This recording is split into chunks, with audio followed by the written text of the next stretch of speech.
So not number nothing, but your handout. So go to your handout. If you look at your handout tonight, this is basically it's a pretty detailed outline.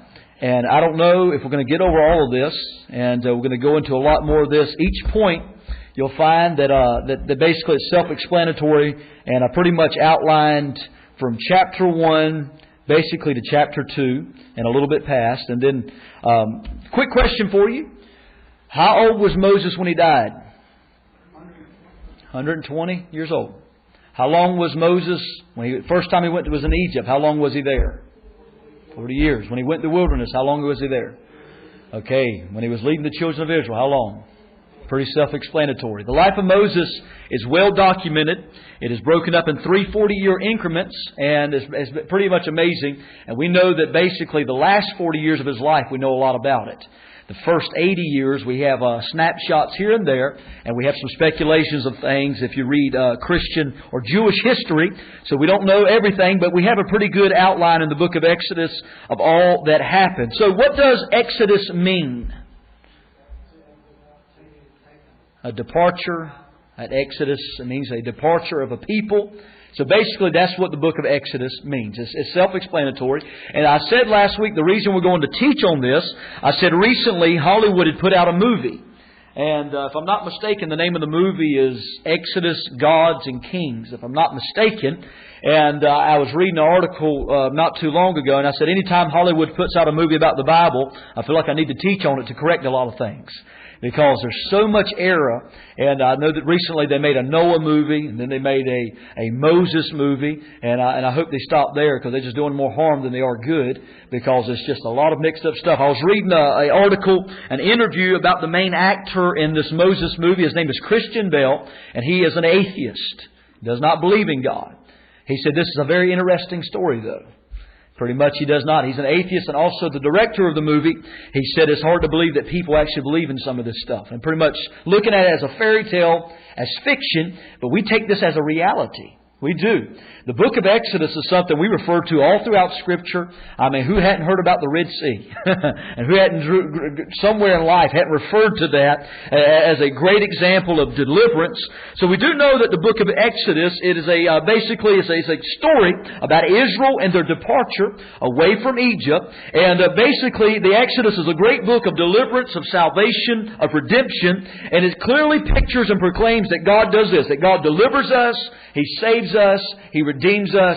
We look at the book of Exodus and we can gather from all of those different things that God does that not only for Israel, but guess what? He does it for us too. You will find in the Bible, and many of you know this, 1 Corinthians 10 and 11 says this, that these things were done for our examples. That we can look at the Old Testament and how God dealt with Israel in Egypt. And has anybody heard what typology is? Typology says Egypt's a type of the world. Pharaoh's a type of the devil. Israel's a type of the believer. And that we look at those things as examples to us. And we can say, just like God brought Israel out of Egypt, He brought us out of sin. He brought us away from the world, away from the devil, away from Pharaoh. So we can glean so much from this because God's great deliverance is pictured for us in all the experiences of Israel. And all of us, many preachers as well as myself, has preached from them, applying them to the New Testament believer. So we can glean things for us as well as New Testament believers. But for us to understand this, to understand the book of Exodus, we got to do a little bit of review. How the children of Israel got there, why they are there, why God sent them there. You know, because a lot of times I've heard this kind of question. Why in the world did God send the children of Israel to Egypt? Was it necessary? I tell you, yes, it was. It was very necessary. God, in His great divine wisdom, had a will, had a direction, and had something He was going to do, and we're going to look at that. But for us to understand this, we've got to understand this right here, that the children of Israel at the beginning of the book of Exodus, or right there at the end of the book of Genesis, that the children of Israel was basically a new people. What I mean by that is, how many people, if you remember, how many people went down into Egypt with Jacob? 70 souls. Not including, we know Joseph was already there, and we'll touch on that in a little bit. So, 70 people went into Egypt and guesstimated, and there's a lot of different numbers that are thrown out there. How many people end up coming out of Egypt? Around how many? What have y'all read? Is the question. 2 or 3 million. That's a safe estimate, which I've heard. I think that's pretty good. I've read somewhere maybe around 600,000 men, and that would make sense if you consider women and children and all that. Maybe around 2-3 million people. So they went down into Egypt 70 people and came out 2 or 3 million, a nation. And we're going to go over that. So you have to keep this in mind. Israel was a whole new race of people, and that race was created God to carry on the godly line of believers and eventually to bear the promised seed, the Savior to the world. So we do understand this. You must follow me.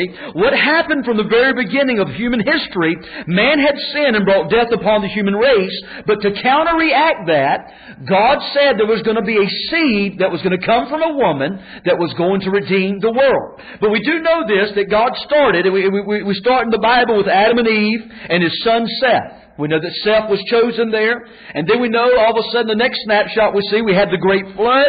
And then we know that God chose Noah. And then later on the line of his son Shem to carry on the godly line of people. But God kept His promise and kept the hope of the promised seed alive throughout people that were righteous and godly. So follow me. You had Adam, you had Seth, you had Noah, you had Shem. But guess what happened? Genesis 11, 1 through 32 tells us that even after the flood, humanity still end up becoming a wicked and depraved, sinful people. We do know that. What happened to Noah when he got off the boat and he planted a vineyard? He got drunk, didn't he? Amen. It's a mess. You read the Bible, you always find people that God chooses, and some of them mess up, and it's a mess. But we do know that after Noah and after this son Shem, we know that after the great flood and all the human race just has always continued to deteriorate into utter depravity, we do know this, that all of a sudden in the book of Genesis, He did something. He intervened in human history. He did something. He called a man by the name of Abraham. And He let Abraham know this, that he was going to father a whole new race of people, and a people that were going to carry on the godly seed. Was Abraham faithful? Yes, he was. Abraham perfect? He made errors, didn't he? He had some things we don't understand and we wonder, but just like any of us, he was a human being. You'll find some faults there, here and there. But we do know that Abraham was chosen to father the whole new race of people, which ended up becoming Israel, because Abraham's son was who? Who was Abraham's son? The promised son. Let me put it that way. We have Isaac. Who was Isaac's son? He had two, but who was the promised one God used? Jacob. And Jacob became who? Israel. And that became the nation in Egypt. So we do know that. So let me go over this real quick. God had at least 5 different reasons for creating a new race of people through Abraham. Now I want you to notice these same 5 purposes are true about you as a Christian as well. And we have to follow me here. Number 1, God wanted a people who would love and serve God supremely. His followers were to be people who would give Him their first loyalty. That's why God needed a people in the Old Testament. He needed somebody that would look to Him as God, and that He would look to them as my people. Now God still does that today in the New Testament. if you're a Christian, He's your one and only God, and you are His people. That's the way it is even today. Another reason that God needed a whole new race of people was, number 2, God wanted a people who would be His missionary force to the world. He wanted somebody that could be a light unto the nations. You ever heard that term? Israel was to be a blueprint of how a nation or people was to interact with God. They were to be a blueprint. The Jews and Israel, how it all trickled down in the future, were to be a people that were going to be a light unto the nations. Guess what, as a Christian, guess what you're supposed to be? Why did God call you out of sin? Number 1, He wants you to serve Him. Number 2, He wants you to be a witness and a light unto the nations. So there's a parallel here from Israel to the New Testament believer. Number 3, God wanted a people through whom He could send His Son to the world. He couldn't just send His Son through anybody. He had to trust them, didn't He? He had to have a people that He could use and that could facilitate the seed of His Son. Number 4, God wanted a people through whom He could give His written word and the law. Amen. God didn't give the law at Mount Sinai to the Philistines. He didn't do it to the Moabites, and He didn't do it in Egypt. He gave the law to the children of Israel. New Testament, guess who's going to receive the Word of God and do the Word of God? It's going to be the Christian. That's why He brought you out of sin and out of Egypt. Number 5, God wanted a people through whom He could demonstrate the truth about life and salvation to the world. And even to this day, you do it all the time. We look at Egypt and Israel and what God did with Israel as an example to you as a believer. They are examples unto us for God's dealing. So now we're at your handout. If you look there with me, under section number 1, Israel and Egypt, the oppression of God's people. This will cover chapter 1, verses 1 through 22. If you have any questions, stop me at any time in this lesson, and we'll try our best to answer it with the Lord's help. So, God's deliverance is point number 1. God had led His people Israel down to Egypt how many years earlier? 215. And I know I actually discovered more about this since I came here. You know, I've always taken it 400 and 430 years. But as you study, it is 215 years that they were in Egypt from the time that they entered in until they left. And it makes sense, and many people do agree there. But there's been a lot of commentaries over the years that's always said 430, 430, 430. It was 215. Now, is it possible for somebody to go from 70 to 3 million people in 215 years? What has America done in 200-something years? We're pretty big, ain't we? Well, what's in America now? 300 million? Is that right? Guesstimate. Is that what? Yeah, that's right. 7 billion in the world, 300 million in America. So that's possible. 215 years, and you're talking about an age before birth control and all those things. They had children. They did. Back in those days, they had a lot of children. And verse 1 lets us know that they went down to Israel. So the question would be, number 1 tonight, why did God lead Israel into Egypt? Does anybody know? And we'll go over some different ideas as well. Brother Tommy. Because of their ignoring His Word, not knowing Him as God. It also was their, you might say, their worship. That's where they came in Egypt. So that's well said. That's not wrong. You know, it makes sense. Anybody else have any input? Why did God send the children of Israel down to Egypt? How about this? How was the 70 people that were in the family of Israel? Were they all of them good people? No, they wasn't. They were not all good people. The family of Jacob, actually, when you study the book of Genesis, was at the verge of losing their godly identity. Jacob was getting older, wasn't he? And you had the sons of Jacob. We know the story. You're talking about a family feud. You read about the 12 sons of Jacob. It was a mess. I mean, and even Jacob didn't make all the best decisions. But you have here's the 12 sons of Jacob here. And here it is. You've got some of them. You'll find this. There was a moral decay within the family of Jacob. Among 70 people, you have to follow me here. You'll find in the book of Genesis that all of a sudden the sons were living immoral, violent, and lawless lives. Now, we know that Joseph, we know there was some faithful among them, but they were intermarrying. They were doing things with the Canaanitish people. They were doing things where they were slowly but surely, and at a rapid pace, actually was losing their godly identity. Now, with 70 people, it doesn't take long for 70 people, if they're intermarrying with other nations and heathen people, it doesn't take long to taint the seed, does it? It doesn't take long to do wrong. It doesn't take long for those 70 people to be deteriorating. So the family there, my friend, was being immersed in the worldliness of that environment. They were following, some of them were following the lifestyle of the people who lived around them, of unbelievers, of the Canaanites. And my friends, little by little, they were losing their godly identity little by little. They were doing things. You can read in the book of Genesis 34, Genesis 37, Genesis 38. And if that's not a good enough example, shows you how the brothers of Joseph was. What kind of people would sell their brother in slavery and then lie to their dad that said that he got eaten by a wild animal? And watch him cry and moan and scream throughout the nights for a missing son that he loved. They were pretty bad people, weren't they? The 12 sons of Jacob, they were not doing good. Not all of them. We know that some, we don't know much about Benjamin, but we do know the other ones were not doing good. They were bad people. So God made 3 different moves to preserve Israel and His promise.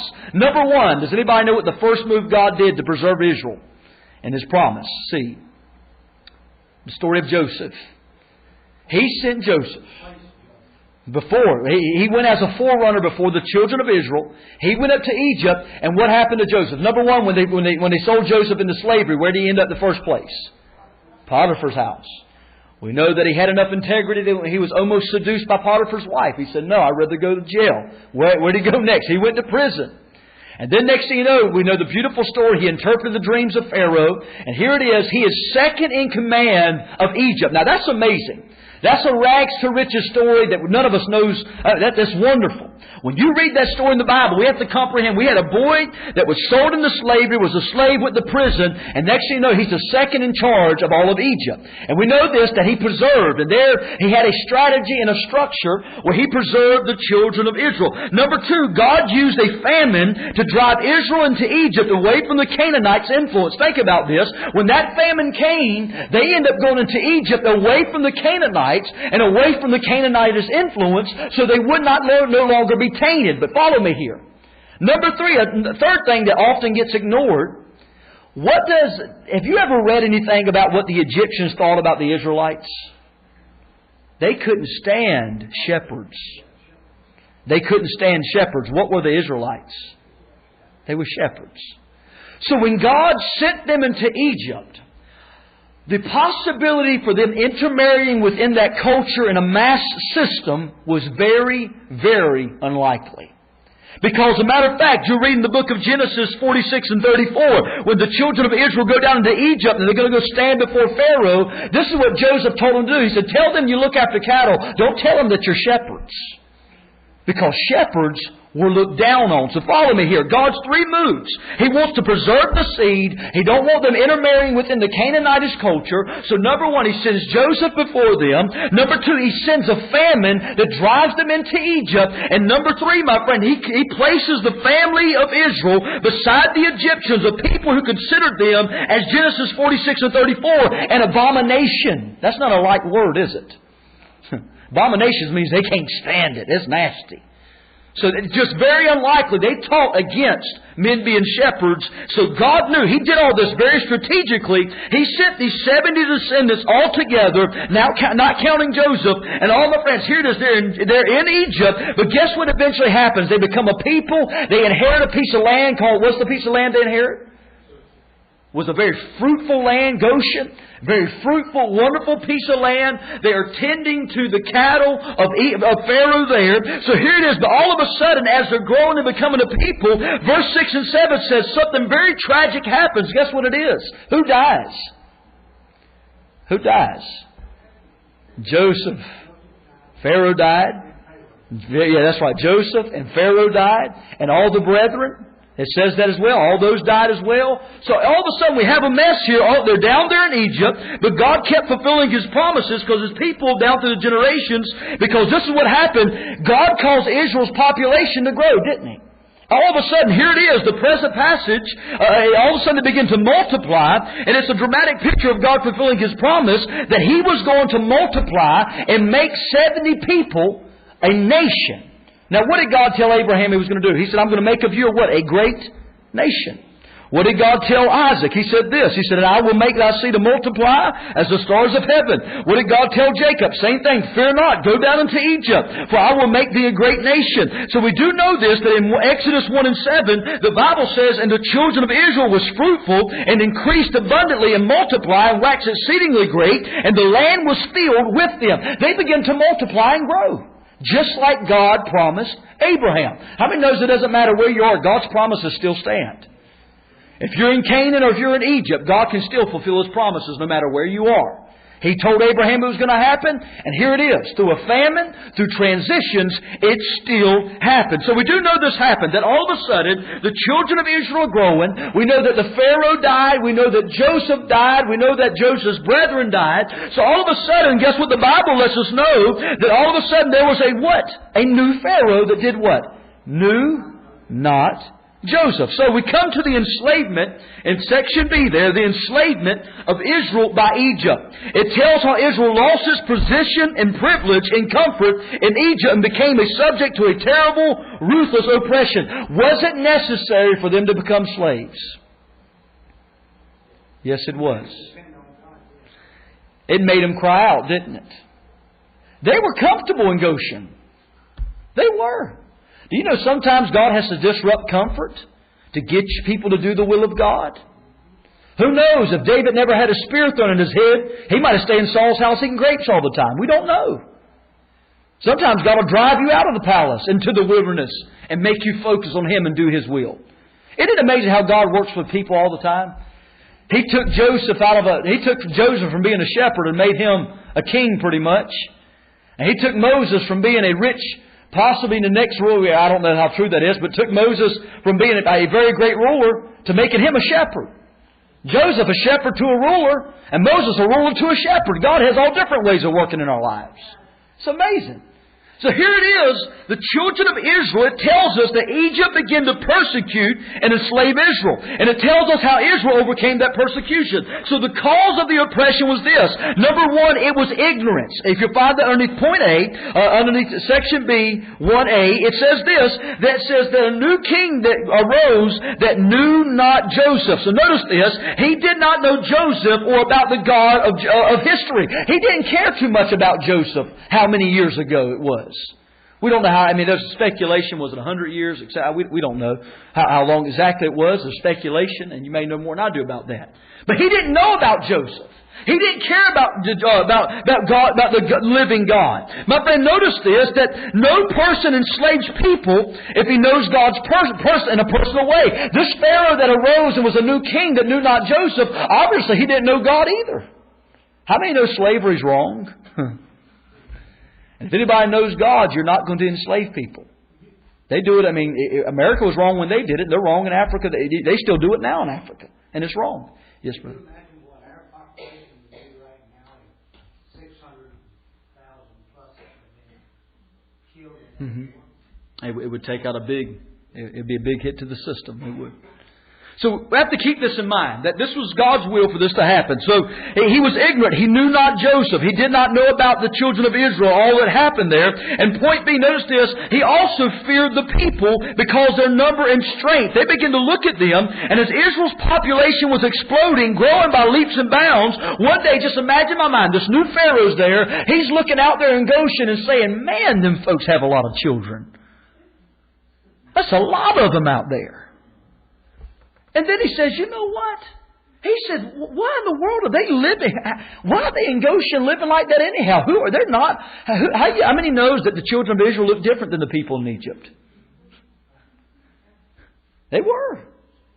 Do you know that the clean-shaven head, all that stuff, it started, that's not wrong, but I'm saying that's how Egypt believed. They shaved their head, shaved their face, shaved their bodies, and did the cult stuff on their eyes. They looked different. The children of Israel was a different people, and they obviously looked different. There's no doubt about that when you study. They obviously look different as well. So notice this, and he was worried about this. He was worried about their numbers and their strength, but also they were becoming a mighty force of people just by sheer numbers, and the king feared their joining forces with some enemy and attacking Egypt. This is what Pharaoh said. All them people out there, they may join forces with the enemy. How would it look if you had 2 or 3 million people all of a sudden look at the nation beside you and says, look, let's get these guys. It would be a detriment to them. Especially them being where? On the inside. So number 3, not only that, you've got to notice this. And we have to understand that the king feared them joining forces. But like I said, the Israelites were different from the Egyptians in appearance, in lifestyle, and in religion. The Israelites did not worship the same God as the Egyptians, did they? The Egyptians worshiped everything that moved. They worshiped water, they worshiped cattle, they worshiped frogs, they worshiped lice. We'll talk about that later. They worshiped each other, basically. It was just a big place of massive worship. What did the Israelites believe in? One God. God called Abraham out from that mess. And says, look, there's one God. We're going to worship one God. So they were different in appearance and lifestyle and religion. And the point is this, is that all of a sudden the Egyptians begin to fear the people, feeling that they are a threat and because they were different in some way. And that causes people to persecute other people. Do you know sometimes just because somebody's different doesn't mean it gives you the right to persecute them? That's how a lot of slavery even started, because it was somebody that was different. And they didn't understand it. So if you don't understand it, you enslave it and you captivate it. That'll never make it right. And that's the same thing happening here. So, and also to notice this, point C, they feared loss. As Brother Tommy just said, how big of a strike would it have been to the Egyptian economy if all of a sudden 3 million people and workers disappeared? Think about it. If all of a sudden a big group of people left, it would have been a major attack to their economy, and if that small nation of people was to disappear. So notice this. This is what Pharaoh did all of a sudden. His first impression was this, that of persecution, that he was going to do. He was going to persecute them and enslave them and force labor for the state upon them in verse 11. This is what he's going to do. Much like we hear of the Nazis with the Jews, basically. All of a sudden, you've got the Egyptians showing up in the Jewish territory there in Goshen. And they're like a bunch of SS soldiers. And they're letting the new Israelites, I don't know how they did it. Imagine they knocked on the door. It says, guess what? Everything's about to change, friends. You're going to have taskmasters. This is what you're going to do. You're no longer just going to do what you no longer do what you want to do. You're going to do what we want you to do. So there was this great, all of a sudden, the Egyptians wanted, and they had an objective in doing this. Follow me. They wanted to stop Israel's population and growth by enslaving them.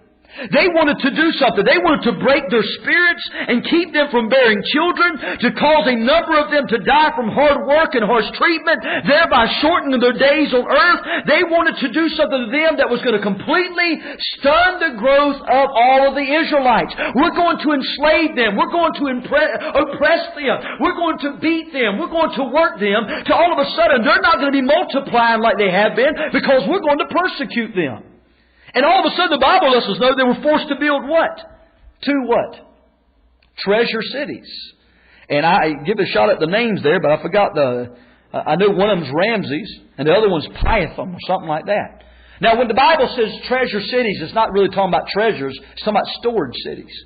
It could be storage for military stuff. It could be storage for gold. All these different things. So they come to the children of Israel. They forced them to build two cities, however long this took. But notice what God does in point B. Overcoming the persecution, God calls the people to multiply even more. Now think about that. We're going to beat them. We're going to whip them. We're going to starve them. We're going to slave them. But guess what? They're still having more children. Isn't that amazing to think about? Now follow me here. The process that the Egyptians was trying to do was to be extreme. They wanted it to be extremely difficult to bear and carry children. Follow me here. Now, can you imagine if all of a sudden you were an Israelite and you found out you were pregnant, and all of a sudden you still had to go out and work in the fields every day from sun up to sundown? You think that'd be tough on a woman? Yes. Any woman that's ever had children, been pregnant, you know how difficult, how the strenuous part is on your body. So to Pharaoh, in their mind, they're thinking, if we enslave and persecute them, certainly they're not going to have as many children. Certainly they're going to be weary in their bodies. Certainly, can you imagine that? But my friend is this: how in the world could the children of Israel still grow if they're being persecuted like they're being persecuted? I'll tell you how.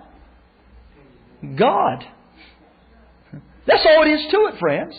God's made a promise, and it's going to take more than Pharaoh passing a little law and making them slaves to stop the will of God. Hey, follow me. Pharaoh's saying this is going to happen, and God said, no, they'll still grow. I'm still going to make a nation out of them. It's going to take more than Pharaoh. So notice this. They begin to multiply even more. So this is what happened. The reaction of the persecutors against God's people, they forced a more ruthless labor and made life very bitter for them. And one commentator said it like this: He gave them animal-like work. They made them work like animals, like dogs, like mules, like cows. They worked them so hard. They did this in two ways underneath a point there. Let me find out where we are on our handout so we don't lose you here. Let's see. At page 2, underneath C, it says, in construction. Number 1, He put all these people even more vigorously. He put them in the field of construction, and the people were forced to make brick and mortar and build whole cities for the Egyptian government. What were the Egyptians known for? Pyramids and all those different statues, things they had. I mean, it's pretty unique stuff to look at, but I'd hate to build it, especially without modern technology. You know it was difficult. Number 2, the Bible lets us know in verse 14, the second part of that verse, and they also made them labor in agriculture. In the field of agriculture, they were obviously forced to plant, tend, harvest, clear new fields, and dig and construct irrigation canals. And my friend, the Bible says this. It uses the word rigor. It said it made them work with rigor. Now follow me. That word rigor in the Bible, it means a fierce, back-breaking, crushing labor that actually causes people and nations to fragment and fracture. It was meant, when they forced all this labor on the children of Israel the second time, it was meant literally to break them down. Egypt did not want them to have any energy, any strength, to have any more children. But guess what happened? The Bible lets us know, point number 3 here, that that was the first oppression. So the second oppression was this. It was a plot of deception. They were still multiplying and having children. So what did Pharaoh say to do? He talked to the midwives. What did he tell them to do? He says this. If you look in your handout, I believe I have it in there. The second oppression, a plot of deception. It says that, notice this, he said in point A, the king ordered the 2 supervising midwives to have all the baby's boy killed while still on the delivery stool, to kill them without their mothers knowing it, is the context of it. Now, I'll get there in a second, but so basically, 2 midwives. Now, most likely these 2 midwives were just the supervisors. They were probably in charge of the other midwives.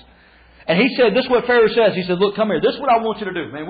We're beating these folks. We're working them night and day. Even the pregnant women, they're still having children. They're multiplying like crazy. This is what I want you to do. Look, every time a male child is born, I want you to kill it.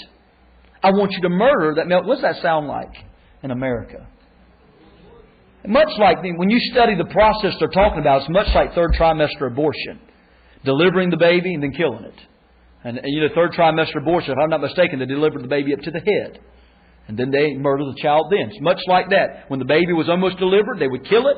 And then all of a sudden, he wanted it to be a deception because he really didn't want the children of Israel. He really didn't want them to know what he was doing. Because, put it this way, if you know the midwife's going to kill your boys, I'm going to try to find a way around that, wouldn't you?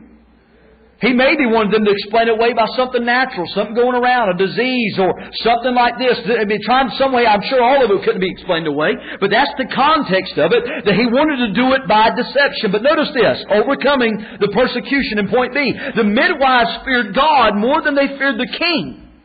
So this is what happened. They went in there, they said, I'm sure they talked among themselves. I can't do that. Isn't that natural? It shouldn't be a natural response for people when it comes to killing a baby. On purpose, I said, I can't do that. That's their context here. They notice they cannot do that. So the mothers were supposed to do, the midwives were supposed to do this, but overcoming the persecution, the midwives said, we can't do that. We fear God more than we fear man. Isn't that the same thing? Where else do you hear that at in the New Testament? When the apostles are getting beaten, they said, quit preaching. They said, look, we fear God more than we fear you. Same thing here in the Bible. So, the king called for the midwives and questioned their action. Why had they not carried out his orders? And what did they say to him? No, they didn't say that.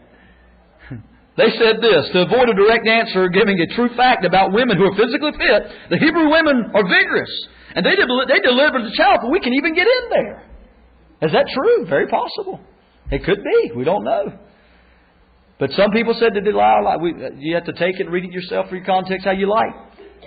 But was it a true fact? Is it a fact today that what he's saying is that he's not like these Egyptian delicate women, who ain't used to pain. These women are out in the fields every day. They got some strength. They have children quickly, is what he says. And guess what? It seems like Pharaoh bought it because he didn't kill them. He didn't put them in prison.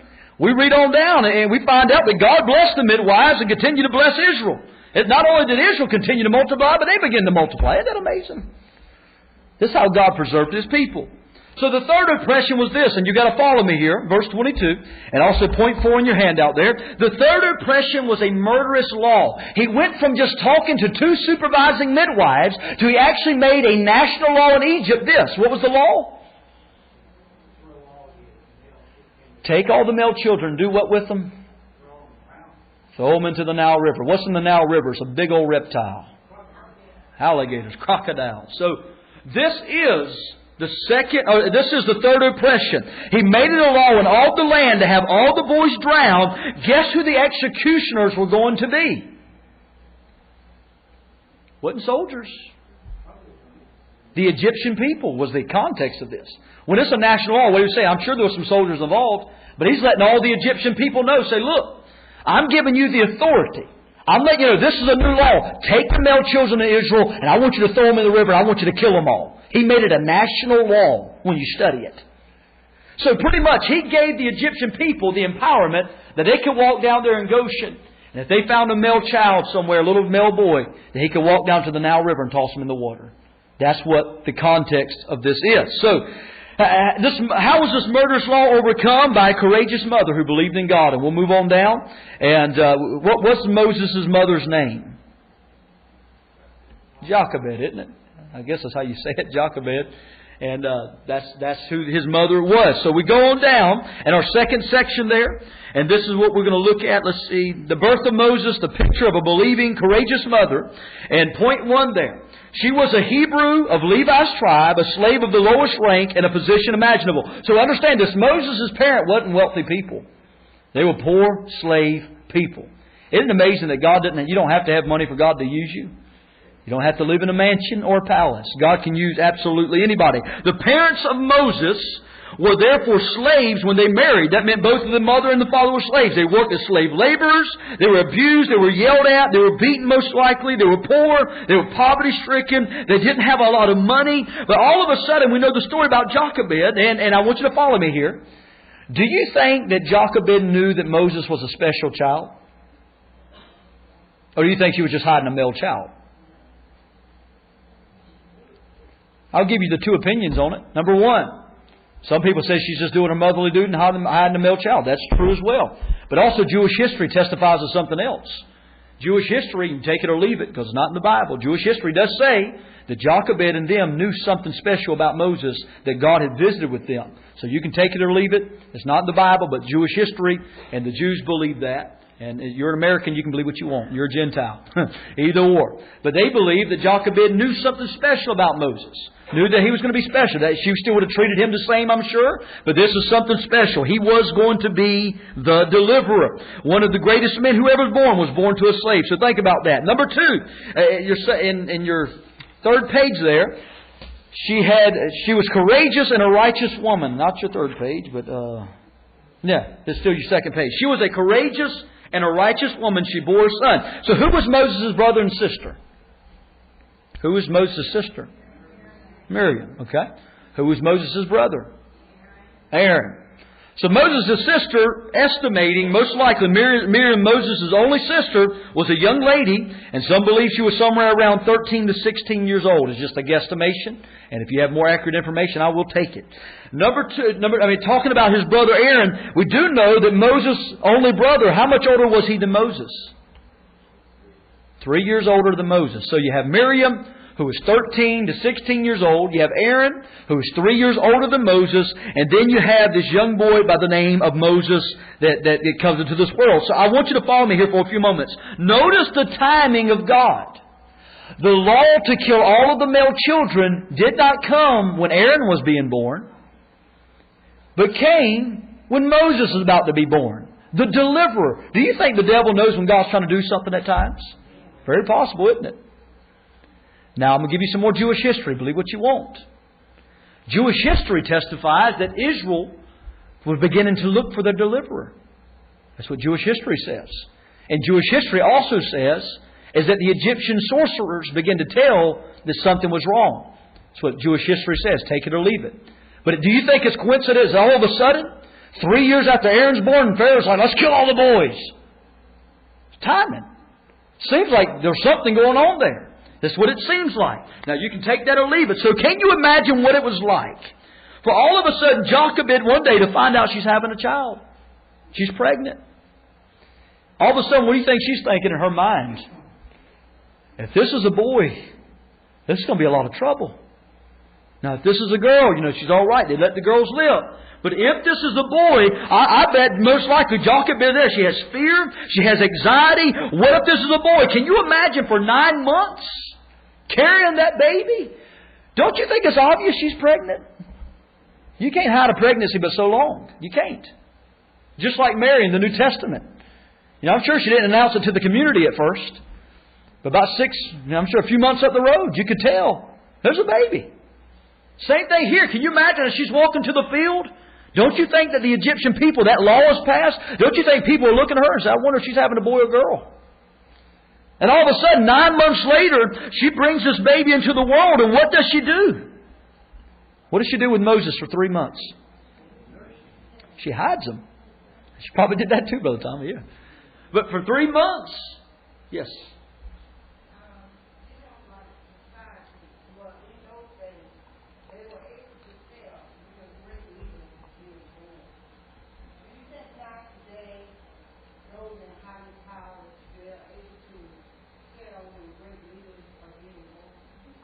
I know to say that those in higher powers, I mean, let's...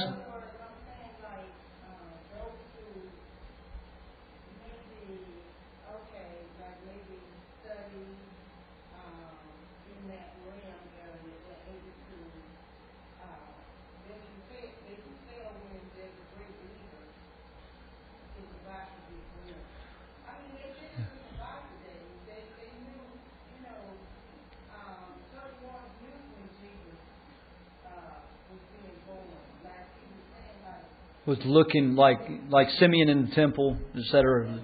Yeah, I believe the Spirit can reveal things to people. I don't doubt that. As far as the Spirit, if the Spirit does it, and those, I do know what you're saying. But like Simeon in the temple, he's, obviously he was looking for he said, I'm not going to die. He was an older man, so he knew it was going to be sometime, before too long. So I do believe, I know what you're saying. I follow you. So that's possible. I mean, if God reveals that to somebody and it is God, then, but this is the thing, if God reveals it to him, it's going to happen if it's true. You know what I'm saying? And if it doesn't happen, it makes it not true or makes him a false prophet. So I know what you're saying there. So she did the righteous thing. She hid him for 3 months. Now, how difficult would this have been in a mud hut? Well, really, how difficult would it have been? Other than, because baby girls could live. Yeah. Well said. I didn't think of that. Yeah, that's true. Yeah, because maybe the baby's crying and they're saying, well, maybe it's a girl. But and it makes me think as well. Maybe she's walking to the field. Do you have a boy or girl? Right. I'd be asking, But then again, she may not have went to the field for, that's a lot of questions. Well said, though. They could have sat there and said, maybe that's a baby girl and they're crying instead of Moses. But for 3 months, it got to the place, I guess you can no longer hide the child. Could she? It got to the place. There came a day she delivered. It was a boy. And I don't believe she put a blue ribbon outside. No, she would have kept that a secret, wouldn't she? There was no blue ribbon on the mailbox. She's sitting there and she said, I'm not going to tell anybody this. We do know for 3 months that she hid the child. Was it difficult? We don't know all the details. But let me ask you this question. What made this mother risk her life for this child? This is a simple question. Love. It should be a natural thing for a mother. It should be there. It's a shame that nowadays that's not there in a lot of people. They can do things and not think about it. But it should be a natural thing. Love, duty, responsibility, righteousness, justice, the sanctity of life. She's there. She's saying to herself, this is my child. Ain't no way I'm going to sit there and let the people throw it in the river. Now notice this. 3 months she hides the child. Notice what the Bible says. The Bible calls him a goodly child. What does that mean? He was pretty. Special, beautiful. It's kind of the terminology. It's kind of beautiful, a special child. Something when they looked at it, and what is a proper child is what it says later on in the Bible. A goodly child, a proper child. So fair in the sight of God, fair in the sight of man. So here it is. She has great wisdom. She planned ahead and trusted God completely. She came to the point she could no longer hide the child. And I just picture in my mind. Here it is. She has the child there. It's coming up about 3 months. Don't you think there was maybe periodic searches throughout the little Goshen? Maybe soldiers walking the streets. Maybe the children of Eden, maybe the Egyptians looking around, they knew she was pregnant. I don't know all that, but 3 months, she could no longer hide the cry. And one commentator says, and this makes sense, and that comes on like a light bulb. Some commentator said you could tell a difference if it was a boy or girl cry. I don't know how you can do that. I hear a baby cry in Walmart. I couldn't tell you what the difference is. Now I know Chloe's cry, but I can tell a good difference in that. But I thought that was a little far-fetched, but maybe some people are finer tuned than what we are. I don't know. But how about this? Let me ask you this question. Do you think that Jochebed could trust all of her neighbors? Just like it was infamous in the Holocaust that some of the Jews were turning against each other. Why were they doing that? Because they were desperate. They were just desperate people. And if they were actually the book is called Escape from Camp 14. It's about a man that escaped from a North Korean camp. And he actually betrayed his brother and his mother, and both of them got killed. And they asked him later on, they said, why did you do this? He said, I didn't know what, later on now he developed in his mind. He said, I didn't know what love was. He said, I was promised more food if I told on him. And that's what she did. That's what he did. He said, I feel horrible now. He said, but he said, if I told on him, there'd be more food. So what if all of a sudden, what if there was, with this law, that there was rewards if you were to turn in your neighbor? Is that possible? Very possible. Very possible. So think about this. Yes, ma'am?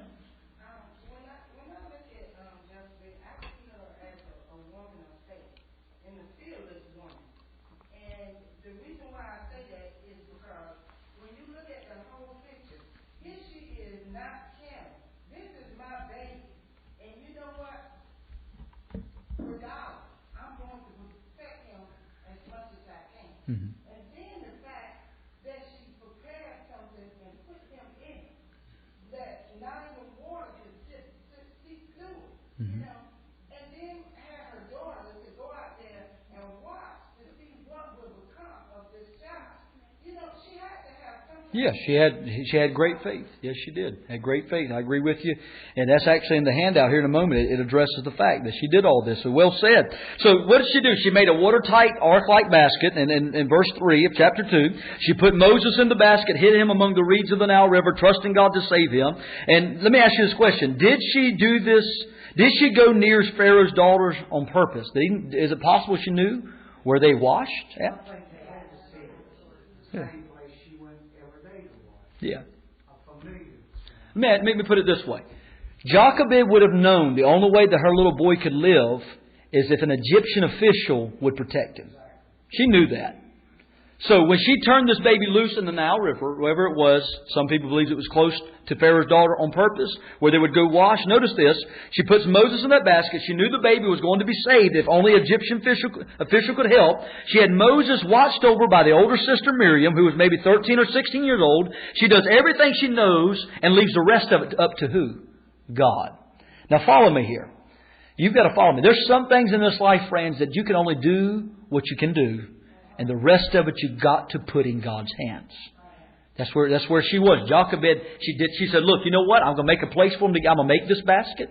I'm going to try to put a plan together. But you know what, God? The rest of it's in your hand. And I believe if she did it, or if Miriam did it, when they pushed that basket into that Nile River, she was giving it all to God. I believe that. Yes, Robbie? That's all must be a serenity prayer, right? Yeah. Know what we can do, know what God can do, and know the difference or whatever. Yeah, I agree with you 100%.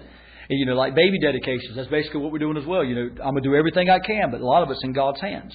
And that's what she's doing here. She's giving it to the Lord. And all of a sudden, watch what happens here. And like Sister said, she had much faith. Hebrews 11:23 says this: by faith Moses, when he was born, was hid 3 months of his parents, because they saw that he was a proper child and they were not afraid of the king's commandment. So we see faith there, don't we? So we do see that. And number 4, she witnessed the sovereign guiding hand of God. So here it is.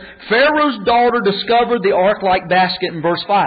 She opened the basket and was moved with compassion for the crying baby. So here it is. Do you think God had His hand in all this?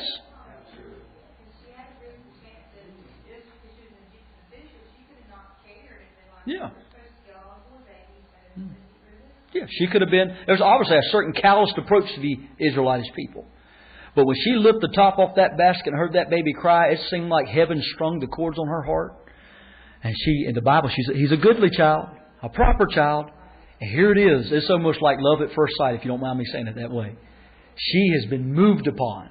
So follow me here. Notice this. So here it is that all of a sudden she opened the basket. She's moved with compassion. Moses' sister, notice this. Did Miriam have to show great courage in coming up to her? Can you imagine being this 13 to 16-year-old girl walking up to the Pharaoh's daughter and kind of, that's a big deal back then. You just don't walk up to the princess. She walked up to Pharaoh's daughter. Now notice this. And notice her courage. She goes up to Pharaoh's daughter and walked and suggested to Pharaoh's daughter to have a Hebrew woman nurse the child. And you know what Pharaoh's daughter says, because God's involved in this? That's a good idea.